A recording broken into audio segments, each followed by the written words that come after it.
Olá, Daniel Tessino. É com prazer que eu te recebo aqui na minha prosa político-poética. Você é uma pessoa tão querida, casado com uma pessoa também muito querida da gente, que está aí, profissional da saúde, enfrentando essa crise sanitária sem capitão nesse navio que a gente está vivendo aqui.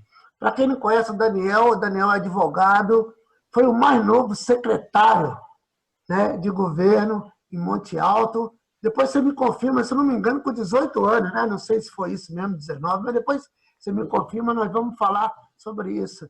Ele é advogado, mas a gente está aqui para falar principalmente do consórcio Culturando, que já já nós vamos abordar. É um prazer te receber com você.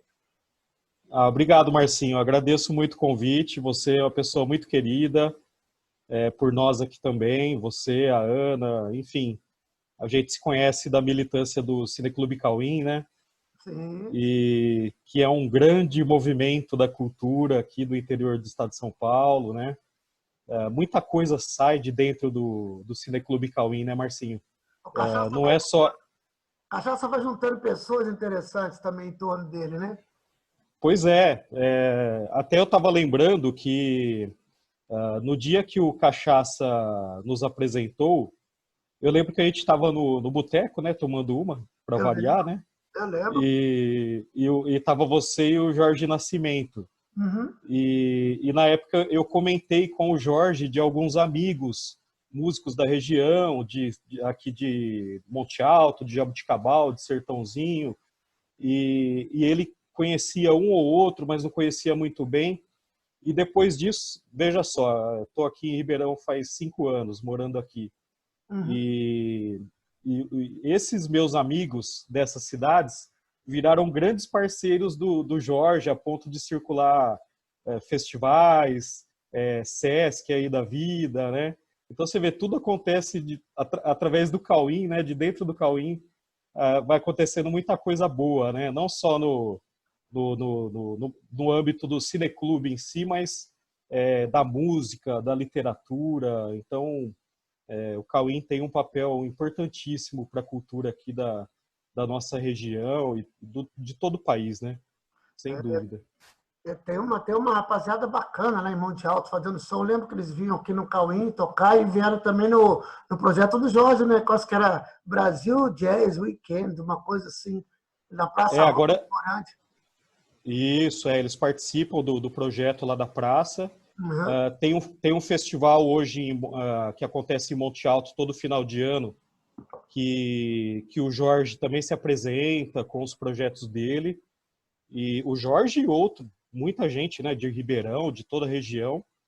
E eles já circularam o Sesc juntos, e eles estão com um projeto bem importante, que é o Septeto Obsoleto, um projeto instrumental, né, Uhum. essa turma que reúne Monte Alto, Jabuticabal e Sertãozinho. Já se apresentaram no Cauim várias vezes, e até os fins de semana com o André Pastre, que para mim é um dos maiores guitarristas hoje da região aqui de Ribeirão, e é um dos maiores que eu já vi tocar, um cara muito dedicado, formado em Tatuí, teve grandes mestres aí, professores, e conversando com o André Pastre, eu sugeri da gente fazer uma live em prol do Cauim aí, né, com a participação deles e de repente de outros artistas, e ele topou, ele falou, não, vamos armar isso aí, vamos fazer.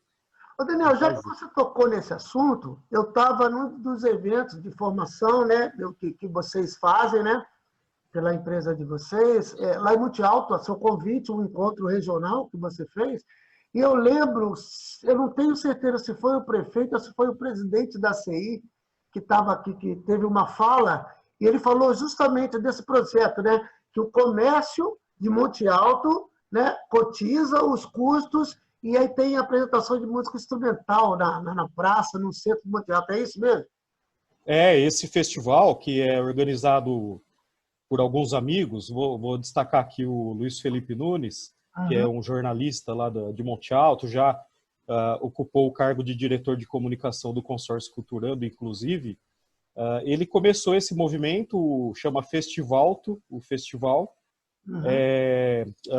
Começou assim, o movimento a partir dos próprios artistas e do pessoal que trabalha, né, com produção, com equipamento de som, de iluminação, enfim. Eles começaram com esse projeto na praça, lá em Monte Alto, porque o comércio lá em Monte Alto é bastante forte e em dezembro fica aberto até o período da noite, né, para todo mundo fazer suas compras de fim de ano e tal. E os comerciantes começaram a ajudar inicialmente com R$ 50.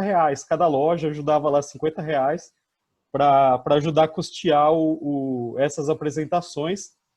Ninguém recebia cachê, o pessoal da cidade, todo mundo tocava, o pessoal do conservatório musical que existe lá em Monte Alto, né? Mas sempre trazendo alguém de fora, alguma pessoa importante para participar também, né? Nessa o Jorge começou também a participar, e hoje esse projeto ele geralmente é realizado através das leis de incentivo à cultura, inclusive. Então foi aprovado o último agora pelo PROAC, ICMS, Uhum. e o comércio e a indústria local colaboraram muito. Então, um deu lá R$ 1.000, de acordo com as possibilidades de pagamento de tributos do ICMS, foram fazendo a doação e o projeto está crescendo muito, está ficando muito legal, viu? Tá indo gente de peso lá tocar, além do público local, dos artistas locais. Eu fico com inveja, né? Porque enquanto a CI daqui está pressionando o prefeito para abrir o comércio, que acabou, deu no que deu, né? Nós estamos quase no lockdown, né? O CRM, se eu não me engano, ontem mesmo pediu, solicitou que o prefeito decretasse lockdown imediatamente. Vamos ver se ele vai ter essa responsabilidade. Então, enquanto a CI de lá está apoiando a música instrumental, a nossa aqui está querendo levar o povo para o cemitério. Eu queria falar do consórcio Culturando. Eu lembro que nesse dia que a gente se conheceu, você já me falou do consórcio Culturando. A gente estava lá no Jockey Club, não foi isso? Foi isso, foi isso. Lembro exatamente do dia. E você me falou e eu não consegui entender logo. Hoje eu entendo, a gente já se encontrou muitas vezes, conversou sobre isso, eu participei lá do encontro que vocês organizaram, mas a gente vive aqui, Daniel, você vive em Ribeirão Preto, já conhece bem, a gente está vivendo um apagão da cultura que é muito tempo. A gente teve no governo do Nogueira o menor orçamento da história da Secretaria Municipal de Cultura em Ribeirão Preto. E a secretária não tem um impulso de buscar recursos na iniciativa privada, como outras secretárias já fizeram, como a Adriana Silva. Vou dar um exemplo, aqui não tem porque esconder o nome. A Adriana Silva fez um trabalho, não tinha dinheiro também, e foi atrás. Eu, quando entrei na Secretaria da Cultura, alguns projetos que duraram até pouquinho tempo, antes do museu fechar, como o Café da Manhã, que depois começaram a chamar de café com chorinho, foi iniciativa privada que ocorria, o comércio pediu dinheiro e o projeto pegou, a cidade abraçou. Então, eu não consigo entender por que a cidade de Ribeirão Preto não procurou o consórcio Culturando ainda, já que a gente não tem uma secretária competente para buscar esse recurso, não tem alguém com essa capacidade dentro da secretaria, eu não consigo entender. Então, eu gostaria que você me explicasse, se possível, detalhadamente, o que é o consórcio Culturando e de uma maneira que quem esteja nos vendo, nos escutando, possa entender também, e se já houve algum contato com o Ribeirão. Mas, antes de falar de Ribeirão, explica para a gente o que é o consórcio Culturando. Bom, o consórcio Culturando, ele é um consórcio público, tá? Resumidamente, assim, é uma associação pública, no caso do Culturando, constituída por municípios aqui da região. Então, é uma associação de municípios, tá? Como que surgiu o consórcio Culturando? Aí, voltando lá à apresentação que você fez, minha, né, da participação minha no governo lá de Monte Alto, há um tempo atrás, eu comecei uma militância na juventude do PT, né, em 2000, 2001, quando a gente organizou o movimento da juventude aqui na macro-região de Ribeirão Preto, junto com o Danilo Moraes, o Gabriel Medina, de Araraquara, o Danilo aqui de Ribeirão. a gente iniciou um movimento para organizar a juventude do PT aqui na macro-região de Ribeirão Preto. E aí, em 2004, 2004, o PT ganhou a eleição em Monte Alto, né, o professor Gilberto Morgado, e o Gilberto, ele, não sei se você chegou a conhecê-lo, o Gilbertão, ele, quando ele venceu as eleições, ele era formado em ciências sociais, pós-graduado em ciência política, filosofia, mas ele era um artista, um compositor, um cantor, um poeta, né? E quando ele assumiu o governo em 2005, um dos focos principais do governo era a cultura, né? E na época, como eu já tinha essa relação com ele tinha sido meu professor, inclusive, de história na rede pública, né? E ele me convidou para trabalhar no governo. Então, eu assumi, não foi a Secretaria de Governo que eu assumi, foi a Secretaria de Assistência Social do município, né? E na época, inclusive, era um departamento da Secretaria de Saúde. Então, a gente criou a Secretaria de Assistência Social no período. E eu ocupei esse cargo de 2005 a 2008. Com quantos anos? Na verdade, 23, viu, Marcinho? Você que Um pouco mais. Quase que eu botei uma criança na secretaria. Mas lá em Monte Alto, ainda acho que eu fui o mais jovem a ocupar um cargo de secretário, salvo engano. Mas, enfim, o governo tinha uma atuação muito forte na área da cultura. E eu, como gestor da Secretaria de Assistência Social, eu buscava trabalhar, na época a gente estava implementando o SUAS, né, o Sistema Único de Assistência Social no município, e eu buscava muito trabalhar os projetos sociais do município com a questão da cultura, né? Dentro da assistência social a gente chamava de trabalhar na gestão a intersetorialidade da assistência social, né? Que é o que a gente chama dentro da cultura da transversalidade, né? Da cultura dialogar com os demais setores, as demais políticas públicas. Então eu sempre tive essa atuação forte. Em 2005, o Gilbertão, o prefeito, teve uma ideia da gente buscar um fortalecimento regional, né, uma união regional dos municípios para a gente se fortalecer e buscar recursos fora para a área da cultura, né? Então, para buscar recurso no governo do estado e também no governo federal, a gente iniciou, então, um movimento de gestores de cultura da região. Foi feita uma primeira reunião, salvo engano, aqui em Cravinhos, em 2005. Esse movimento foi crescendo, liderado a partir de Monte Alto, né? E a gente começou, assim, um trabalho de intercâmbio de experiências, de gestão, de intercâmbio de circulação mesmo da produção cultural desses municípios. Então, Monte Azul Paulista tinha uma orquestra de violeiros e iria acontecer um evento em Jabuticabal, então a gente articulava a participação da orquestra de violeiros no evento de Jabuticabal. Por outro lado, o Sertãozinho, que tem a questão do teatro forte, encaminhava um grupo de teatro para se apresentar em outro município da região. Então, a gente começou a fortalecer esse movimento. Na época, aconteceu a primeira Conferência Nacional de Cultura. E não sei se você vai lembrar que o governo do estado estava com uma briga com o governo federal, por ser PSDB, PT e tal.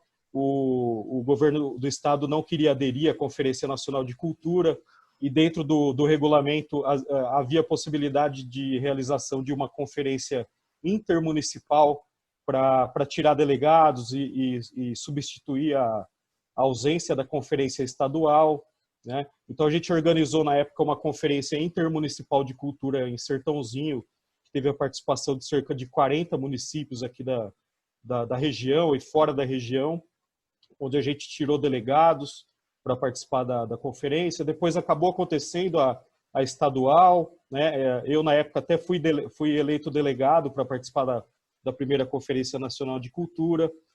Então, a gente começou esse movimento lá em 2005, já debatendo a questão de consórcio público, porque a lei de consórcio público é de 2005, e na época a gente já fez um debate sobre essa possibilidade de criar um consórcio público, e em 2010 a gente decidiu tentar criar um primeiro consórcio público, então, de cultura do Brasil, que até então não existia nenhum e até hoje não existe, tá? Não existe outro consórcio público de cultura. E aí a gente enxergou na época que se a gente criasse um consórcio público de cultura, associando, né, criando essa figura jurídica e trazendo os municípios que participavam desse movimento, que virou uma associação, a GCIP, e criar essa figura jurídica, que a gente teria a possibilidade de inclusive,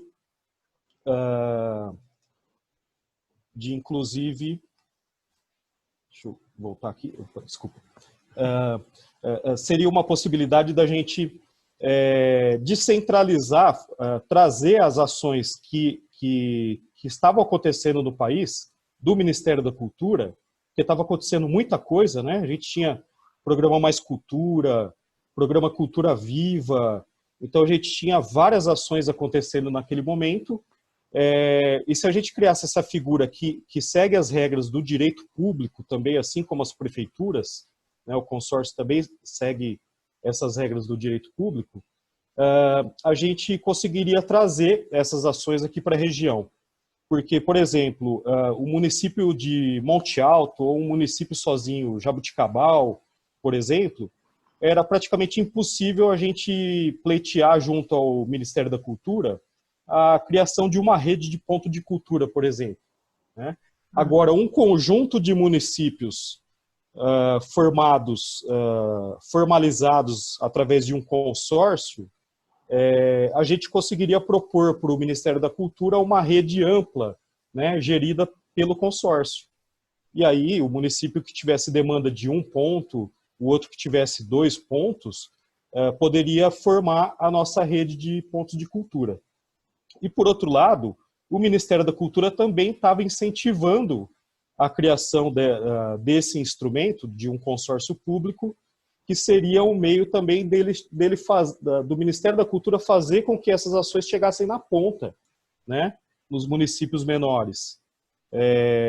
Porque eu lembro na época que Ribeirão Preto conseguiu criar uma rede de pontos de cultura, acho que 8 pontos, salvo engano, né? Mas o consórcio Culturando, juntando todos os municípios que se consorciaram, a gente criou uma rede de 37 pontos, né, de cultura.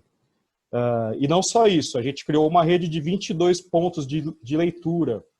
A gente fez um trabalho com 60 agentes de leitura durante um ano, sendo que esses agentes de leitura, que eram jovens de 18 a 30 anos, foram capacitados pela Cátedra Unesco de Leitura da PUC do Rio de Janeiro, receberam uma capacitação, receberam um kit de 100 livros cada um, uma bicicleta, um uniforme, e recebiam uma bolsa mensal cada um, para atender 30 famílias do Bolsa Família com contação de história, com incentivo à leitura, né? Então a gente conseguiu realizar 3 feiras do livro, no período, né, no período das vacas gordas da cultura no Brasil, das políticas culturais, né?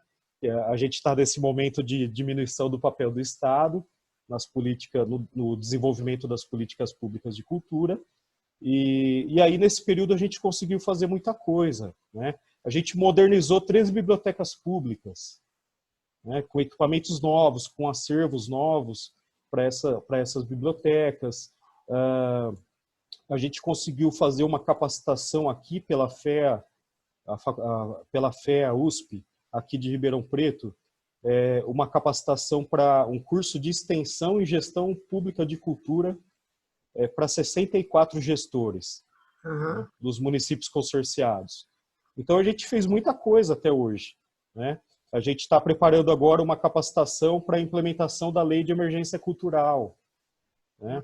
A gente acabou de conseguir articular R$ 1.800.000 em emendas parlamentares para os municípios. Então, tudo isso só é possível porque a gente está desenvolvendo essa ação de forma conjunta entre esses municípios, e com isso a gente ganha mais poder político, poder de diálogo com os governos em todos os âmbitos, com instituições até internacionais.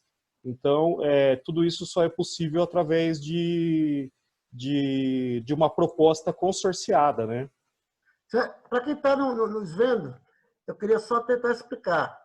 Vê se é isso, vou tentar fazer uma analogia para facilitar, né? Como cidadão, se eu necessito de alguma coisa, eu procurar na prefeitura é muito mais complicado do que eu ter uma associação de moradores, do que eu ter uma cooperativa.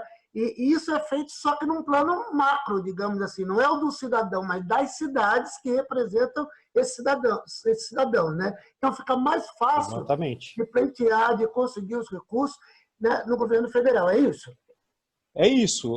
Uma coisa é o prefeito de Vista Alegre do Alto, que tem 8.000 habitantes, chegar lá, bater na porta do secretário nacional de cultura hoje, que não tem mais ministro, digamos assim, e pleitear uma ação do governo federal no seu município.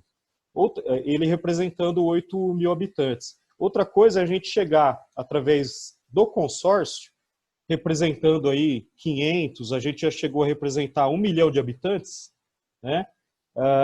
E 20 municípios, hoje a gente está com 9 municípios consorciados.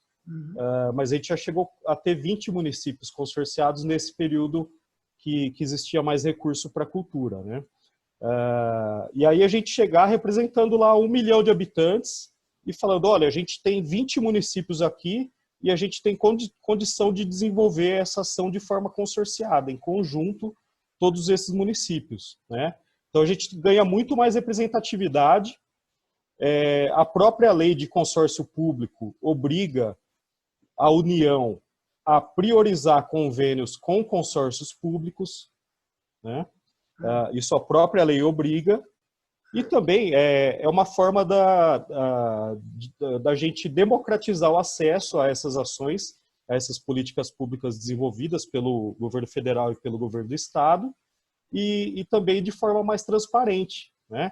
Porque uma coisa como você, citando o teu exemplo, você vai lá pedir uma ação que vai ter para desenvolver no seu bairro, né? Você vai acompanhar sozinho aquilo, tal. Agora, se tiver uma associação, todo mundo está acompanhando, fiscalizando juntos, e o consórcio também é isso. Então, quando a gente executa um convênio em conjunto com 10 municípios, por exemplo, são 10 dirigentes municipais de cultura que estão participando, são vários conselhos municipais de cultura, a sociedade civil está acompanhando a execução, são 10 prefeitos que estão participando, o setor técnico de cada prefeitura está participando em conjunto. Então, a gente traz também mais transparência para a execução dessas políticas. Entendi. Você faz parte do nosso grupo do WhatsApp, lá do Fórum de Cultura da Região Metropolitana, do qual eu sou um dos fundadores. E você sabe também que eu sou pré-candidato a vereador aqui em Ribeirão Preto. Eu não tenho dúvida que, caso eu consiga ser eleito, uma das batalhas que eu vou ter aqui nessa cidade é de trazer o consórcio culturando para cá. Então, quem sabe, né, a secretária da Cultura nos assiste, e lá eu vou passar para o pessoal essa nossa conversa também, para ter ampla divulgação nas cidades aqui da região. Como que funcionaria se qualquer cidade que ainda não esteja fazendo parte desse consórcio, como essa cidade pode aderir ao consórcio? Então, primeiro, o consórcio público, ele é uma cooperação federativa. Então, quem se consorcia não é o prefeito, não é da tal entidade do município, não é o vereador, é o município, né?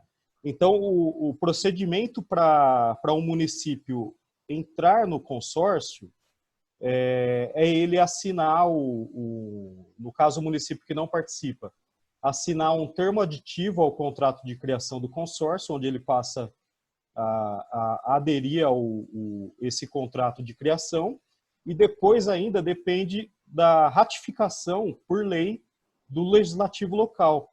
né? Então Isso é depende. bom que não se torna um programa de governo, mas um projeto do município, é isso? Exatamente. Pode trocar o prefeito que o município já está consorciado, é isso? É isso. A retirada, tanto o consorciamento quanto a retirada do município depende de atos formais do chefe do Poder Executivo e também do Legislativo. Uhum. Mesmo para retirada, o chefe do Executivo tem que fazer um pedido para a Assembleia de Prefeitos, que é a instância máxima de decisão dentro do consórcio.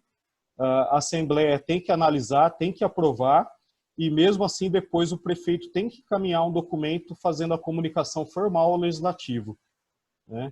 Então tem a simples alternância política através das eleições nos municípios não retira esses municípios do quadro consorcial automaticamente. Então depende desses... É rápido, Daniel? Esse processo é rápido. É rápido. A gente acabou de consorciar agora o município de Jardinópolis, bem do lado aqui de Ribeirão Preto. Eu conversei com a Flavinha Oliveira, ela me falou disso. Ribeirão Preto, vocês já ofereceram, vocês já tiveram contato, já houve esse namoro ou nunca nem quis saber disso? Olha, lá atrás, quando a gente criou o consórcio, em 2010, a gente teve um diálogo, né, com o município, mas o município não teve interesse na época, porque ele entendia que, na verdade, assim, Marcinho, vou ser bem sincero também, é algo novo, né? O nosso é o primeiro consórcio público de cultura do Brasil, é a primeira experiência, né? E aí, dialogando na época aqui com o município entendeu que, como o Ribeirão Preto era muito grande, um município bem maior do que os outros, então ele entendeu que ele não haveria essa necessidade de participar do consórcio, que isso era mais importante para os municípios menores, para eles ganharem força, né? Agora, recentemente, eu conheci a Isabela Pessotti, a atual secretária, dentro do Cauim, né? A maioria das pessoas que eu conheço em Ribeirão através do Cauim, e depois tive uma conversa rápida com ela no SESC, aqui em Ribeirão também. Às vezes a gente se encontra dentro desses espaços culturais, né? Uhum. E até a Isabela comentou comigo que ela entendia que o consórcio poderia ser um instrumento. Olha só, porque a gente está nessa discussão também da questão da região metropolitana, né? Uhum. Que foi criado recentemente. E aí ela fez esse comentário comigo que eu lembro, que ela entendia que o consórcio, ela queria conversar, tal, porque o consórcio poderia ser um instrumento paralelo à região metropolitana para a gente trabalhar as questões da cultura, né, discutida dentro desse âmbito da região metropolitana, das reuniões. Mas depois a gente acabou se perdendo no diálogo, aí não avançou, sabe? Uhum. Mas é algo que eu também entendo que é possível, sim, e seria uma boa. O consórcio, porque a lei de consórcio público, ela prevê, por exemplo, a possibilidade de licitações compartilhadas, da gente pensar os equipamentos de cultura de forma regional. Então, um exemplo, um município aqui da região tem um teatro, um equipamento importante, um teatro para apresentações, e o município do lado não tem. Então, de repente, a gente levar apresentações desse município que não tem para esse município do lado, compartilhar os equipamentos culturais, né? Então, a gente pode fazer o consórcio público, um dos importantes instrumentos da lei de consórcio público, ela prevê a gestão associada de serviços públicos. Então, o consórcio ele pode assumir determinados serviços públicos dos municípios, né? Por exemplo, agora a gente está executando contratos de programa para fazer a gestão de oficinas culturais em vários municípios do consórcio. A gente teve que interromper agora por conta da pandemia. Estamos retomando em alguns através nesse formato online, né? dentro do que é possível. Então, o consórcio ele oferece uma série de possibilidades. O consórcio pode até desapropriar a terra, né? Então, o consórcio pode muita coisa, pela lei a lei 11.107, né, que é a lei de consórcios públicos. Então, eu também tenho esse entendimento de que o consórcio pode ser um instrumento de apoio de desenvolvimento das políticas culturais da região metropolitana de Ribeirão Preto, por exemplo. E qual seria a melhor porta de entrada? Assim, uma cidade ouviu o nosso papo aqui, falou, pô, vou procurar o Daniel. A melhor porta de entrada seria a Secretaria da Cultura, o Departamento de Cultura, a Prefeitura ou a Câmara de Vereadores? Olha, pode ser por qualquer meio. A gente tem experiências assim, de ter sido procurado. Vou citar até um exemplo prático aqui, tá? Vou citar o município, Jardinópolis. Vou citar Jardinópolis de novo. Alguns anos atrás, a gente foi procurado por um vereador, o Fofo, né, que tem o apelido de Fofo, acho que você conhece o Fofo, um vereador bastante atuante lá em Jardinópolis. O mandato dele sempre trabalhou essas questões da cultura, né? E ele conheceu o consórcio, nos procurou, né? E tentou fazer abrir um diálogo para a gente na prefeitura, que a intenção dele era levar o município para se consorciar. Só que aí o que aconteceu? Aconteceu que causou um ciúme no secretário de Cultura da época. E o cara virou nosso inimigo, entendeu? Então tem isso. Mas já teve também caso que o vereador nos procurou e abriu portas, a gente dialogou com o prefeito, dialogou com o dirigente municipal da cultura e deu certo, né?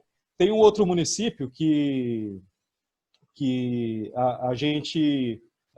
o prefeito queria entrar no consórcio, ele entrou no consórcio, e o município desenvolvia um grande festival, que na época o município investia recurso próprio em torno de 500, 600 mil reais nesse festival. E aí o município era consorciado, a gente elaborou o projeto a pedido do prefeito pela Lei Rouanet, né, para tentar captar esse recurso e livrar a prefeitura de ter que usar o recurso próprio do seu caixa para executar o festival, né? Aí você sabe, a Lei Rouanet não permite que a prefeitura seja proponente, então a gente pegou a principal associação que tinha criado o festival, na verdade, no município, a gente pegou essa associação para ser proponente, e aí o que aconteceu? A gente tirou os 500, 600 mil reais da mão do gestor de cultura, tirou da mão dele a execução. A gente ajudou o caixa da prefeitura, mas tirou da mão do cara. E aí a gente virou inimigo dele também e ele fez de tudo para sair do consórcio. Então tem algumas coisas assim, sabe? Então tem que ser tudo bem de... São experiências ao longo de 11 anos de existência do consórcio. Mas isso aí é coisa de quem não está preocupado com o bem-estar, não está preocupado, está preocupado com a sua promoção individual, né? Exatamente. Então hoje a gente procura dialogar com todos, sabe? A gente tem toda essa cautela para que não cause essa ciumeira, porque é complexo você administrar um consórcio com tantos municípios, muita gente envolvida, muitos dirigentes, muitos conselhos municipais, e a nossa militância da cultura é bastante aguerrida, bastante crítica, né? Então a gente tem que dialogar com todos de forma democrática e tem que ser tudo bem articulado o consorciamento de outros municípios aí que tenham interesse. Daniel, e se algum gestor de cultura, algum prefeito, algum vereador, algum cidadão quiser batalhar para que a sua cidade entre no consórcio, como é que ela faz? Olha, pode nos procurar aí, posso deixar meu contato, né?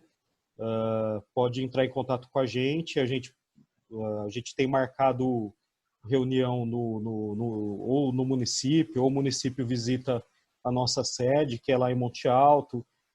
faz um diálogo, explica tudo como é que funciona, o que a gente poderia desenvolver no município, que a gente pode colaborar.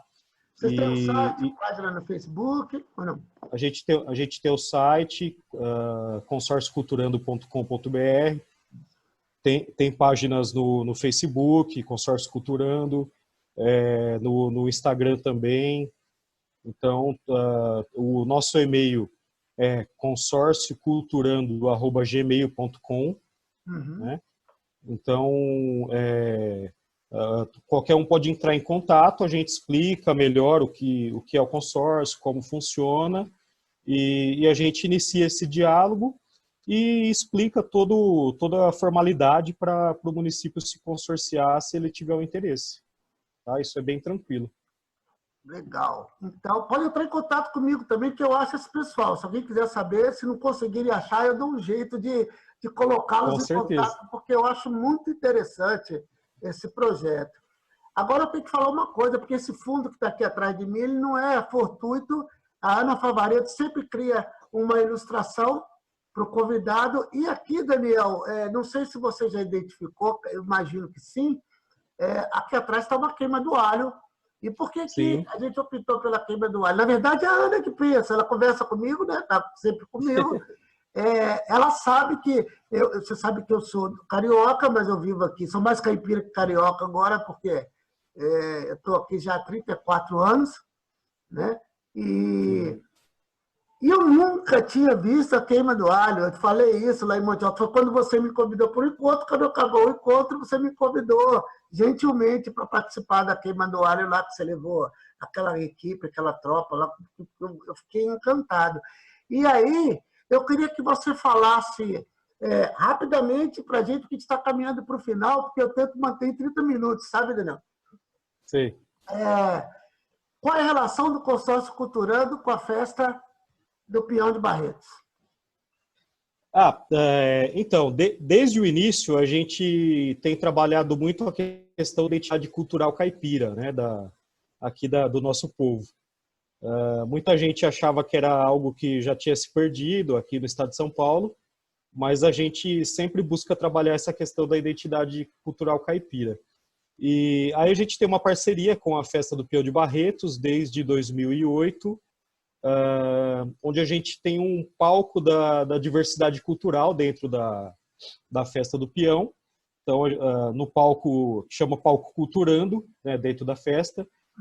Nesse palco a gente leva apresentações das mais diversas possíveis, desde do sertanejo universitário, que tem algumas apresentações, mas a gente leva escola de samba, a gente leva hip hop, drag queen, a gente leva de tudo lá no nosso palco, pagode, punk country, punk rock, a gente leva de tudo dentro do... Às vezes as pessoas se chocam assim, quando entram na Festa do Peão e tá tendo um rock pesado lá em cima do palco, né? Dá um choque assim nas pessoas. Tem outros momentos que a pessoa sai de outros palcos e passa pelo nosso e fala, poxa, eu não aguento mais sertanejo universitário, vou ouvir um samba aqui. E para lá no nosso palco e ouve um samba, né? Então a gente tem esse trabalho na festa desde 2008 e hoje a gente meio que cuida dessa parte de cultura tradicional da festa, né, do Peão de Barretos. Então, dentro da festa existe um festival já há muito tempo, que é o Festival da Queima do Alho e do Toque do Berrante, dentre outros festivais que acontecem lá, de música caipira, enfim, tem vários espaços dentro do Parque do Peão de preservação tal da memória, né, da cultura caipira. E a queima do alho, ela reúne várias expressões da cultura caipira, né? Então, o que é? A festa do peão de Barretos, na verdade, ela começou para homenagear o peão de boiadeiro, que era aquele cara que pertencia às comitivas que traziam o gado, né, de outros estados, inclusive do Mato Grosso, de Goiás, de outras regiões, tocava o gado, né, que o transporte era tocar o gado pelo estradão, pelas estradas boiadeiras, para esse gado era abatido em Barretos, porque tinha o único frigorífico do Brasil na época, o frigorífico Anglo, para Que não era fazer... brasileiro, né? É inglês, né? Uhum. E aí esse trabalho dessas comitivas de peão de boiadeiro, que o peão de boiadeiro era uma profissão na época que não tem nada a ver com o peão de rodeio, tá? O peão de rodeio é outra coisa, o peão de boiadeiro era outra vestimenta, calça larga, o lenço, tinha toda uma tradição, e eles tocavam o gado até Barretos, para o gado ser abatido nesse frigorífico.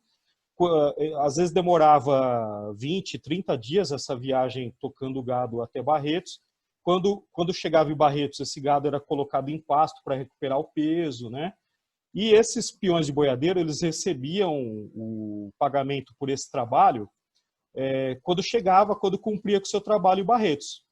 E eles recebiam esse pagamento e torrava a grana em Barretos. Então, toda a economia de Barretos, da região, tá focada nessa questão do peão de boiadeiro, né? Uhum. Foi aí que um grupo de 20 jovens, né, da cidade, que eram todos na época solteiros e ricos, digamos assim, por isso que chama a associação Os Independentes, porque eles eram independentes financeiramente e também não eram casados, né? E resolveram criar uma festa para homenagear esses peões de boiadeiro e também, na época, para arrecadar fundos para o asilo local, né? E foi onde surgiu a primeira festa do peão, que não tem depois virou um evento grandioso, né? Que é Internacional. hoje. Isso, um evento grandioso. Mas tem muita história legal lá dentro. Eu sei que rola um preconceito, né, com a questão do rodeio. Hoje eu até comentei com você já que tem um centro de estudo e pesquisa da Unesp, da veterinária, zootecnia da Unesp lá dentro, para tratar das questões de ética animal, né? Então, muitas modalidades foram extintas porque foi constatado nessas pesquisas que causava o maltrato animal, outras sofreram alguns ajustes. Então, tem todo um trabalho sério lá dentro, tá? E tem muita coisa legal. A festa de você sabe que Chico Buarque já tocou na festa do Peão de Barretos? Por exemplo, a festa do Peão de Barretos começou num circo, numa lona de circo, né? Depois, para o recinto dentro da cidade, o recinto Paulo de Lima Correia. Aí, um companheiro nosso, que acho que você conhece, o Mussa, que foi do PT, foi candidato a deputado já pelo PT, foi Não. vice-prefeito. O Mussa, ele teve uma ideia de levar, no início dos anos 80, levar a festa para fora da cidade, porque não cabia mais no recinto. E aí eles adquiriram um terreno fora da cidade, uns 5 quilômetros fora, e resolveram projetar o Parque do Peão. E na época o Mussa reuniu os arquitetos da cidade e ele fez uma exigência para o pessoal manter uma mata fechada que existia no local. E quando esses arquitetos apresentaram o projeto, tacaram o projeto na mesa, o projeto previa a derrubada da mata. Sei. E o Mussa falou, poxa, mas eu pedi para manter essa mata aqui. E o pessoal começou a bater boca e tal, e eles falaram, você não está contente? Procura o Oscar Niemeyer, então, para fazer para você. Ele pegou e falou, é isso que eu vou fazer. Ele foi no Rio de Janeiro, procurou o Oscar Niemeyer, e o Oscar Niemeyer projetou o recinto, né, o Parque do Peão de Barretos, preservando a mata, e fez todo o projeto de graça, a ponto do Mussa depois virar amigo pessoal do Oscar Niemeyer. O Oscar Niemeyer ganhava caixas de charuto do Fidel e presenteava o Mussa, né? O aniversário do centenário do Niemeyer no Rio de Janeiro foi feito uma festa, uma queima do alho, né, para comemorar o centenário dele. Então ele também teve toda uma ligação com essa questão da cultura caipira. Enfim, a gente busca trabalhar essa questão da identidade da cultura caipira em toda a região E Barretos é importantíssimo para isso, né? Apesar de ter se ressignificado com a cultura country americana, né? Muitas coisas aí, mas a gente busca valorizar ainda essa cultura caipira que ainda existe aqui em toda a nossa região. Daniel, nossa prosa foi muito boa, foi muito boa. A gente falou do consórcio culturando e quebrou um pouco o preconceito. Eu vou falar que eu também tinha esse preconceito, que ele começou a ser quebrado no dia que a gente ficou na mesa conversando com o veterinário, que é responsável Sim. pela festa. Você me proporcionou, né, esse momento, e aí foi quebrando. É bom a gente falar com as pessoas que têm esse cuidado. Eu quero te agradecer muito por ter aceitado prontamente para essa solicitude e espero que no futuro próximo a gente possa trazer o consórcio culturando aqui para Ribeirão, tá bom? Poxa, eu agradeço muito, Marcinho, o convite.